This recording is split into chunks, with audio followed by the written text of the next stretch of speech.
Fire safety officer, industrial fire safety officer. आज पूरी video जो है इंडस्ट्रियल फायर सेफ्टी ऑफिसर के लिए है।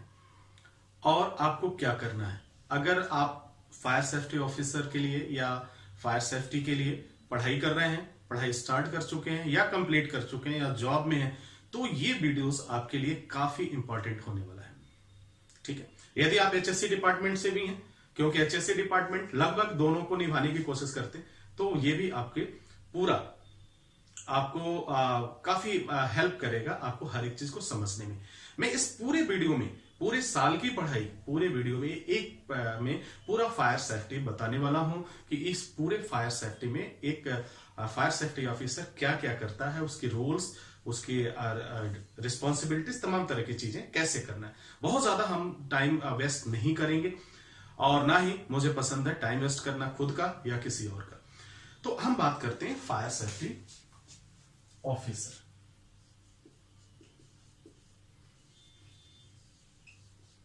फायर सेफ्टी ऑफिसर, ठीक है। अब एक फायर सेफ्टी ऑफिसर क्या क्या करता है, अब सोचते हैं एक फायर सेफ्टी ऑफिसर क्या करता है। फायर सेफ्टी ऑफिसर, दो चीजें आ रही हैं यहां पे, देख लीजिए। फायर सेफ्टी ऑफिसर, ऑफिसर ये क्या है, कॉमन, एक ऐसा अधिकारी, ठीक है, अधिकारी। सेफ्टी सुरक्षा, फायर आग, यानी इससे क्या है, आग से आग सुरक्षा अधिकारी, आग सुरक्षा अधिकारी, जिसे हम फायर सेफ्टी ऑफिसर कहते हैं। अब एक फायर सेफ्टी ऑफिसर की जो ड्यूटीज हैं, कैसे उसकी शुरुआत होती है, इस चीज को जान लेते हैं। तमाम कंफ्यूजन जो है वो सारे कंफ्यूजन आपके दूर हो जाएंगे, ये गारंटी। आपको जानना क्या, बहुत ज्यादा जानने की जरूरत नहीं है, कुछ बातों को ध्यान रखिए और देखिए हर एक चीज आपका क्लियर हो जाएगा। ठीक है, पहले क्या जानना है, कुछ टर्म्स जान लीजिए। फायर के कुछ टर्म्स हैं, ठीक है, उस टर्म को जानिए, उन शब्दों को जानिए कि वास्तव में ये क्या होता है और क्यों होता है। जैसे फायर में के टर्म्स की मैं बात कर रहा हूं, या फिर इस सेफ्टी में जो बात कर लें, वो आता है अक्सर आपके risk, hazard, control and management, right, okay fine. ये टर्म्स है। रिस्क का टर्म्स फायर के लिए क्या होता है ये जानना जरूरी है। हजार्ड का टर्म्स फायर के लिए क्या होगा ये जानना जरूरी है।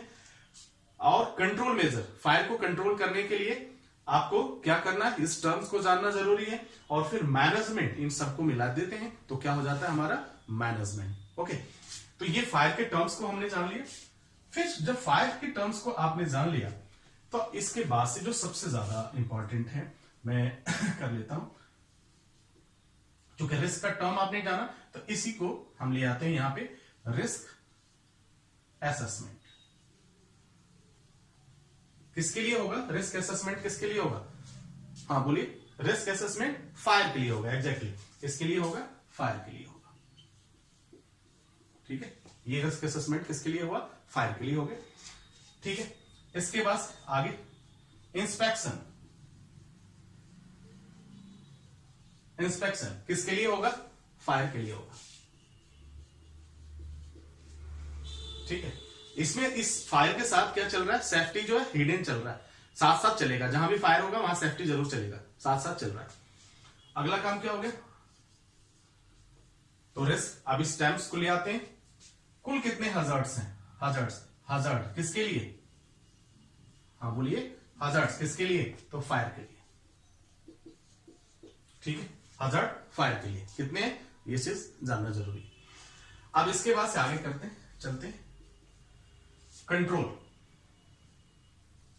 Risk control. ठीक है, तो रिस्क कंट्रोल किसके लिए, तो फायर के लिए। ठीक है, जैसा मैंने बोला इसके साथ साथ क्या चल रहा है, इसके साथ साथ सेफ्टी चल रहा है, तो फायर सेफ्टी मैंने लिख दिया, फायर सेफ्टी। ठीक है, रिस्क चल रहा है, इंस्पेक्शन, हजार्ड, रिस्क कंट्रोल, बस इतना। अब इसके अलावा अब एक बारी आती है, जो ये पहला पॉइंट्स मैंने लिखा फायर टर्म्स, और फायर टर्म्स को ही मैंने यहां पे आपको दिखाया। अब इसमें एक टर्म्स और आता है, उस चीज को समझ लीजिए। अब जब वो टर्म्स आ जाएगा आपका मैनेजमेंट से रिलेटेड, क्या हो जाएगा, सेफ सिस्टम, SSOW, क्या कहते हैं उसको, SSOW, safe system of work, safe system of work, right, ये सारी चीजों में। अब देखिए यहां पे हमने रिस्क के रिलेटेड भी काम देखा, हजार्ड को भी देखा हमने, कंट्रोल को भी देखा, कैसे कंट्रोल करेंगे, SSOW, इसमें कंट्रोलिंग भी आ जाएगा, और सबको मिला जब देते हैं तो ये हमारा बन जाता है मैनेजमेंट बन जाता है। इतना ही जानना है, इससे ज्यादा कुछ नहीं जानना आपको। अब एक चीज और जानना है जिसे हम कहते हैं दूसरा जिसे हम कहेंगे इक्विपमेंट। इक्विपमेंट आपको जानना है, इक्विपमेंट कितने होते हैं। अब इक्विपमेंट क्या हो जाएगा, इक्विपमेंट में आपका फायर एक्सटिंग्विशर हो जाएगा, फायर एक्सटिंग्विशर, ब्लैंकेट, स्प्रिंकल, ठीक है, और तमाम तरह की और भी चीजें हैं, अलार्म, किसके लिए होगा, सब फायर के लिए होगा, ये सब चीज किसके लिए होगा, फायर के लिए होगा। फिर उसके बाद डिटेक्टर, ये सब क्या है, इक्विपमेंट है, डिटेक्टर, ये तमाम तरह की चीजें, यानी इक्विपमेंट डालना है। जानना क्या है, फायर के टर्म्स को जानना, फायर टर्म और इक्विपमेंट दो ऐसी चीजें हैं जिसको आप एक बार समझ लीजिए, फिर आपको फायर सेफ्टी में कहीं भी कोई प्रॉब्लम नहीं होने वाली है, ये गारंटी है। पहली बार में आपका इंटरव्यू निकलेगा, बहुत अच्छा काम कर पाएंगे और कहीं आपके साथ धोखा नहीं होगा। इट मीन्स यहां धोखा का मतलब कोई घटना, कोई एक्सीडेंट, कोई दुर्घटना खुद के साथ या दूसरे के साथ कभी भी नहीं होगा, इस चीज की गारंटी है। इतना ही समझो, इससे ज्यादा मत समझने की कोशिश मत करो, क्योंकि जब हमारा काम ही पूरा सेफ्टी ऑफिसर, दुनिया का कोई भी सेफ्टी और फायर सेफ्टी ऑफिसर हो, यही काम करता है। आप चेक करके देख लो, आप चेक करके खुद देख लो कि वो ये काम करता है कि नहीं करता है। और मैं आपके पास क्यों आ रहा हूं, क्योंकि कहीं ना मुझे मालूम है कि आपने कहीं से पढ़ाई कर लिया, फिर आज बैठे हुए आपको कहीं ना कहीं प्रॉब्लम तो हो ही रही है, कहीं जॉब नहीं मिल रहा है।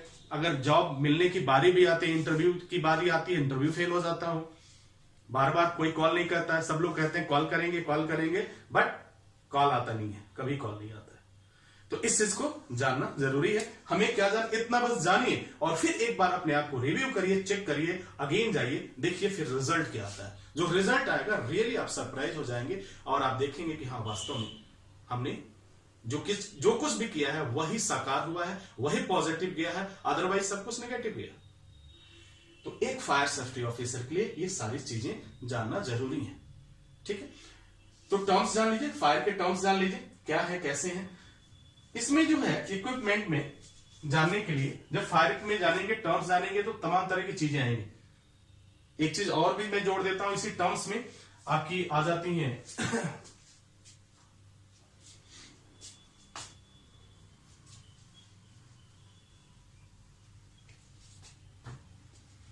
क्लास, किसका, फायर का, जिसे टाइप भी कहते हैं, टाइप, ठीक है। अब इस किसके आधार पे होता है, तो सीधी सी बात है, सीधा एक शब्द याद रखना, जितने भी क्लास डिवाइड किए गए हैं, fire A, fire B, class A, class B, class C, जितने भी डिसाइड किए गए, इनका जो बेस रहा वो क्या रहा है, वो जो बेस रहा है वो फ्यूल रहा है, ठीक, यानी ईंधन, क्या रहा है, ईंधन। इस ईंधन के आधार पे ही इनको डिसाइड किया गया कि ये फायरी है, लकड़ी से जला फायरी हो गया, गैस है, फ्लेमेबल लिक्विड है, फैट है, हाई टेम्परेचर फैट है। तो ये तमाम तरह की चीजें वो आप जानते हैं, उसे मुझे बताने की कोई जरूरत नहीं। मेरा मकसद था इस पूरी वीडियो में कि जितनी भी पढ़ाई आपने किया उसके रिव्यू हो जाए और वह चेकलिस्ट, इस चेकलिस्ट से अपने आप को चेक कर लीजिए। और चेकलिस्ट से कैसे चेक करना है इस चीज में बता देता हूं। सबसे पहले आप देखिए कि क्या फायर से रिलेटेड जितने टर्म्स हैं आपको मालूम है कि नहीं मालूम है। रिस्क, पहला उठाइए रिस्क। अब रिस्क के बारे में जितनी चीजें हैं एक बार चेक करिए, क्या रिस्क के बारे में आप जानते हैं, रिस्क क्या है। क्वेश्चन करिए अपने आप से, क्वेश्चन क्या है, रिस्क क्या है, रिस्क किसे कहते हैं, असेसमेंट की जरूरत क्यों है, इंस्पेक्शन की जरूरत क्यों है, रिस्क असेसमेंट की जरूरत क्यों है, किस तरीके से करेंगे, क्यों करेंगे, जरूरत क्यों है। तमाम तरह के क्वेश्चंस खुद से करिए, खुद से क्वेश्चन करिए, कोई नहीं आपके पास, कोई दिक्कत नहीं, खुद से क्वेश्चन करिए। रिस्क के टर्म को समझ दें, जैसे रिस्क को आप समझ लेते हैं, फिर आप ये जानने की कोशिश करिए कि हजार्ड क्या है। इस पूरी दुनिया में कितने तरह के हजार्ड्स हैं, उन हजार्ड को जान लीजिए। अब ये जितने भी हजार्ड होंगे वो रिलेटेड किससे होंगे? फायर से रिलेटेड होंगे। तो फायर इससे रिलेटेड कितने हजार्ड हैं? इसके बाद से आप जान लीजिए कि फिर जो इंस्पेक्शन यानी एक तरह की चेकिंग प्रोसेस है। चेक करते हैं, किसी को जानने की कोशिश करते हैं क्या चीज है, क्या सही है, क्या गलत है, क्या होना चाहिए, क्या नहीं होना चाहिए। ये सारी चीजें किसमें आ जाती है? इंस्पेक्शन। फिर अब बात आ जाती है चेकलिस्ट। चेकलिस्ट क्या है? वो आपको प्रोसेस बताता है। वो प्रोसेस बताता है कहीं आपने कोई मिस्टेक तो नहीं कर दिया, कहीं आपसे कोई भूल तो नहीं होगी। तो चेकलिस्ट आपको काफी हेल्प करता है। ये टर्म्स जान। फिर हम जान जाते हैं कंट्रोल कैसे करना है, रिस्क को कंट्रोल कैसे करना है। अब रिस्क को कंट्रोल जब करने की बात आएगी तो फिर वहां पे SSOW जरूर आएगा, सेफ सिस्टम ऑफ वर्क जरूर आएगा। तो ये क्या है? It's part of the management. ये मैनेजमेंट का हिस्सा है। उस चीज को आप जानने की और समझने की कोशिश करेंगे। इसके बाद ये सारी चीज फिर एक नजर दौड़ा दो, सिर्फ एक नजर दौड़ा दो किस पे? इक्विपमेंट पे। इक्विपमेंट पे जरा, इस इक्विपमेंट का प्रयोग क्यों होता है, क्यों करते हैं इसका प्रयोग, क्या इसके बगैर काम नहीं हो सकता? क्या फायर एक्सटिंग्विशर के बगैर काम नहीं हो सकता? नहीं हो सकता। ये जवाब आएगा क्यों नहीं हो सकता? क्योंकि आग को कंट्रोल कैसे करेंगे भाई? छोटा आग लग गया या कहीं भी आग है तो उसको बुझाने के लिए हमें कुछ तो करना होगा। तो ये सारी चीजें आपको इससे पता चल जाएंगी। जब इक्विपमेंट में आप जाएंगे तमाम तरह की चीजें आपको मिलेंगे, फायर अलार्म मिलेगा, डिटेक्टर मिलेगा, ठीक है, हर एक चीज आपको समझने को मिल जाएगी। ये सारी चीज जान लीजिए, बस आपकी पढ़ाई खत्म। दुनिया में बहुत ज्यादा जानने की जरूरत नहीं, इतना ही जानिए और फिर आप देखिए, फिर आपको कोई पीछे कर ही नहीं सकता है। आप हार ही नहीं सकते, कभी नहीं हार सकते।